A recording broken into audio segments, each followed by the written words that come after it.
Hey, how we doing? Welcome to Geeks and Gamers Play. And last month when Redfall released, it was instantly dead. It was the biggest piece of shit I had played in quite some time. Within an hour of this game coming out, it was already being torn to shreds online. The reviews were terrible.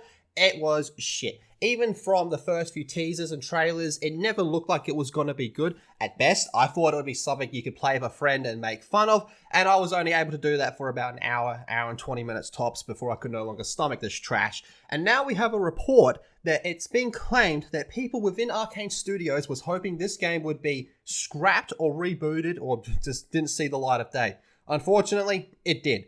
So, the Bethesda project is said to have suffered from unclear direction and staffing issues. I totally agree about that unclear direction. This game had no idea what it wanted to be. It tried to be a dozen different things and failed at all of them. So, a new report claims to shed light on the circumstances that resulted in Redfall's disappointing release. So, following several delays, the first major Xbox exclusive from Bethesda released with a number of technical issues and generally got really bad reviews. You know, we got 56 over on Xbox Series X and S and 54 on PC for Metacritic. So Redfall is a looter shooter. Well, it claims to be a looter shooter, a genre that's new to creator Arcane Studios, which is best known for its critically acclaimed single-player immersive sims like Dishonored and Prey. According to a new Bloomberg report, the game's development was hampered by a lack of clear direction, agreed, a high turnover of staff, and insignificant resources for what was billed as a AAA game. So that last part there is pretty interesting, and I believe it goes on to mention it further down in this, that about, I want to say, the same week actually that Redfall launched, Phil Spencer went on a podcast and talked about how when they brought in Arcane Studios and ZeniMax into Xbox Microsoft, they didn't really do anything to offer them with their Xbox internal resources and kind of just left them and said, hey, go do your own thing. And this was the thing that they did. So they didn't really get any help when they clearly needed it. And unfortunately, this was the end result. And fuck me, this game is so bad. So the report, which is based off the accounts of over a dozen anonymous sources who worked on the title, said that the project started development back in 2018 after being pitched to staff as a multiplayer Arcane game. And that's sure as shit not what it ended up being. So some members reportedly found this pitch confusing and felt unsure that sort of gameplay that Arcane was known for would translate well to a co-op setting. It didn't. The game reportedly suffered because its development team was continually understaffed, with Arcane Austin's offers employing fewer than 100 people, so fuck all people are there, and insignificant outsourcing support by Bethesda. So many experienced developers who weren't interested in making a multiplayer game reportedly left the studio, with almost a third of the Austin staff who had worked on 2017's Prey had departed Arcane by the time Redfall was finished. Man, this is a shocker, honestly. I think when this game came out, we were all kind of waiting for this type of information to come out, similar to like what happened with Anthem, and I honestly can't say I'm that surprised.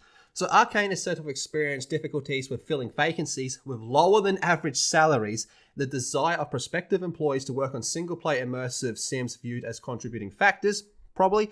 So while development of the game started, Bethesda's then parent company ZeniMax was reportedly pushing its studios to develop live service titles, and according to Bloomberg, Redfall had a significant microtransaction plan in place for 3 years before it was scrapped in 2021. They spent 3 fucking years on this game, coming up with their tactics to try and suck more money out of their player through microtransactions. Only God knows what it was going to be, if it was a battle pass or who knows. And then by the time this game came out, they didn't even bring that crap into the game, which might be its only redeeming factor. But I believe if it was there, like even in today's market where it's saturated with that type of shit, there's no way it would have flown with this game. There's just no chance. That's how bad this game is. So they kind of made the right call in that regard, but to spend 3 years working on that, not to bring it in, talk about a waste of time.